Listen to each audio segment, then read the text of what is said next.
extra minutes. For me, going back there, back to the grassy knoll and to the book depository, was like travelling back in time. Two words that I learned as a kid, I must have been about 12, book depository and grassy knoll. And there I was. One assumes towards the end of a long journalistic career, not quite at the end, I actually get to go back to that seminal moment in my childhood, a moment that actually led me into journalism, because it was from that moment I became interested in politics. How could such things happen? I wanted to know, how could such good people be struck down? Why do the evil survive? Answers to that I still don't have after all this time. A lone gunman fires 3 shots in 6 seconds and mortally wounds the most dashing president the United States has ever known. Clint Hill is the bodyguard climbing onto the back of the Kennedy limousine.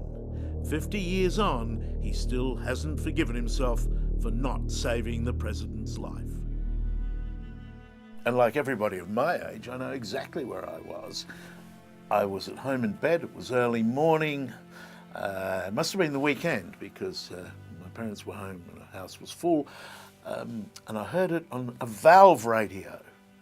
I tell the story in the story, but it was a HMV Little Nipper Sky Blue, which was then my favourite colour, Sky Blue radio set with Valve. So you turned it on and slowly up came the noise, and it would start off with and gradually the voices came through, and I learned that Kennedy had been gunned down in Dallas. Ran down the corridor to tell the house.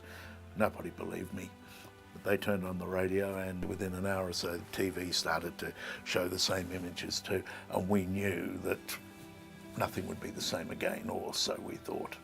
It's said, of course, that America, and maybe the world, lost its innocence in that moment.